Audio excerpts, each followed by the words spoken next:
see that? 1, 2, 3. We get the 1, 2, 3 Jamaica. We got the 1, 2, 3 with the entire nation that we were looking forward to. Some of us were predicting it. Yeah. Congratulations to Elaine, Shelly, and Sherika. But special congratulations must go to Elaine Thompson-Herah, defending Olympic champion. She defended her title, 10.61 Olympic record, the fastest woman alive. She got it done, baby. Yeah, Jamaica to the world. All right, congratulations as well, to Shelly and Fraser Price. I mean, it was in the storybook ending in the 100 meters that she and droves of fans were looking for. But it's so she on the medal podium and she's still right here as the greatest sprinter of all time right now. And of course, Sherika Jackson, newish kid on the block, not really new kid on the block, but new kid to this particular event at this level. But you what now? You want the Maverick want address now.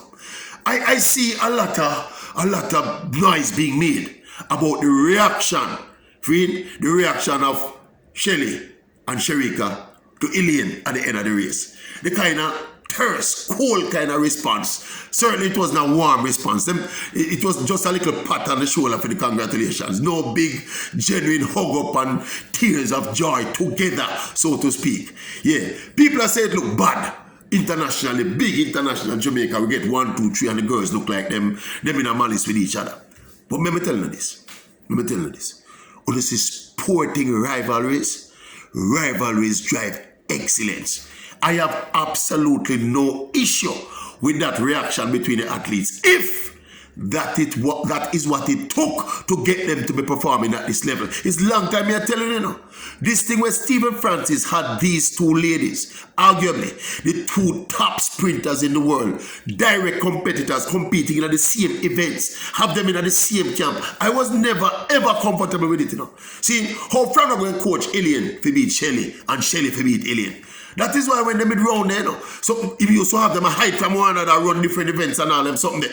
It was the best thing to happen to both of their careers when Shelly decided to leave MVP. Yeah, you realize that since she left MVP, both Shelly and Fraser Price and Elaine Thompson-Herah have run the fastest they've ever run. Yeah, 2 bulls cannot rain in a 1 pen. It is true. So this thing, when we work up and get hot under the collar because they never go hug up each other. Look at the foolishness. 1-on-1. Them hug up and nice up with each other when you look them come last and second to last. No. Give me what happened after this race and give me the 1, 2, 3, 10.61. Shelly I run 10.63 on her best day. This is what rivalry does. See? Rivalry drive excellence, people.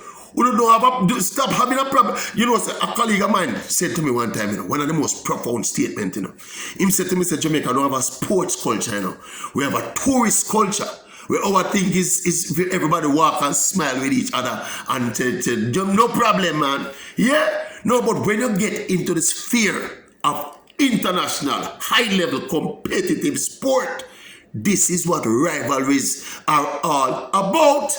Rivals don't like each other, Generally in sport, generally in life, rivals don't like each other. See, but the very rivalry itself, see, because of the competitive nature of people and especially the competitive nature of champion athletes, you see, rivalry and the dislike for an opponent is what drives them to excellence. See? So when I saw the thing after the race, I said, yeah, I see it, but me just laugh and say, yeah, man, it's been a long time them two like each other. But it is not a problem. It is not a major problem. In fact, it is no problem at all. It is absolutely good. I want to tell you, you see good rivalries too, you can use them and market the sport. You use them and market the sport. And the very athletes we're talking about make more money off of that very same rivalry. Jamaica, look here, we must get rid of this tourist thinking, What we're into now, we're into the realm of superstardom, sports superstardom, Look out there and look across the spectrum of international sport over history and look at the part that rivalries play. You understand me? Look at them. So this thing, we think we need Shelly and Elaine to be friends. No, they don't need to be friends. See, not even on the relay. they need to be friends. Yeah, if I was a coaching staff in Tokyo right now, all I do is keep them apart on the relay, Have Elaine run the back stretch and probably Shelly run the anchor so them don't have to pass to each other. Since it's a problem, so them don't like each other. You're not going to fix that, We are not going to fix that on this trip to Tokyo, This is a long time thing. Yeah, I have long advocated for one of them leave. You remember when Usain Bolt and Blake used to be in the same camp? Both were pretenders to the throne at the time. Well, Bolt was a king and Blake was the heir apparent. It's after Bolt retired now. You hear Blake run up in mouth, boy. He was in the shadow of Usain for so long. Yep, because you have the same coach and trying to be friends. I put it to you that if Johan Blake, at the point at which when he was getting closer to Bolt in terms of his performances and his times, if Blake had left research and gone to another camp, and started to see Bolt more as his rival than his big brother, it would have led to bigger and better performances probably by both of them, just like you see happening now with Shelly and Elaine. People, it's not every one of them cliche there. Me believe in it, I know. But you see the one where say two bull cannot reign in a one pen is true. And particularly in this particular context. So I don't think we should make it a big hullabaloo over the fact say it never looked good after the race and Sharik and Shelly never looked happy for Elaine. Yeah, Elaine happy for herself. See, and Jamaica is happy for all three of them. That is the most important thing.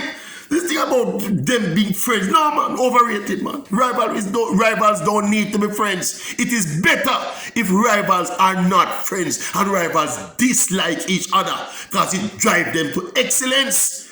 Rivalries drive people to excellence, and it is because of that rivalry and the intensity of that rivalry why they are wave a flag today and a jump and a beat pot cover and a talk about 1, 2, 3, 1, 2, 3. You don't get the thing twisted, people.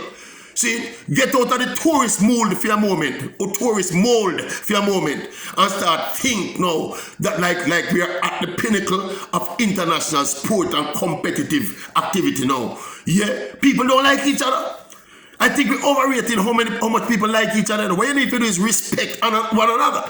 See, and by not going over and having a hug and a hearty congratulations, it don't mean disrespect. It was not disrespectful.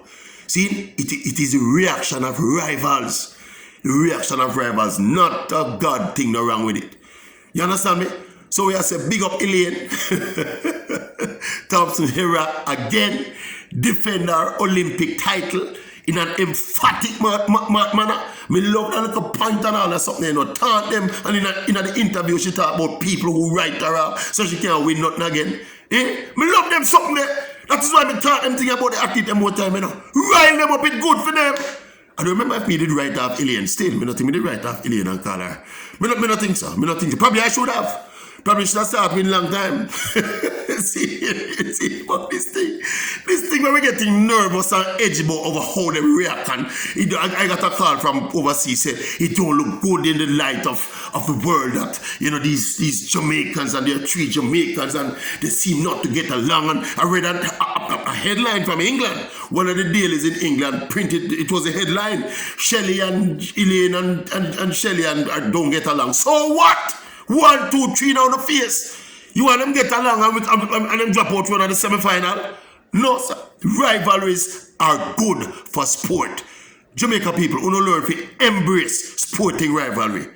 Embrace sporting rivalry because sporting rivalries drive excellence. And what we saw on the track in Tokyo today was unadulterated excellence. Shelly, Elaine, don't talk to one another for the rest of the Olympics. Just go and make the rivalry drive on the same way. Drive on the go around at the 200. Yeah, when you come at the relay now, the rivalry, you can put it on pause. But make it drive when you go right on the 200 again. Don't like each other. Don't say hello to each other when you go at the starting blocks. When the race done, you don't have to talk to each other either. You see what I say? When you go on the podium, if you want, you can give a little plastic smile and go on like you like each other. That's all. For the cameras, because it look good for the optics. But you don't need to like each other. Sporting rivalries drive excellence.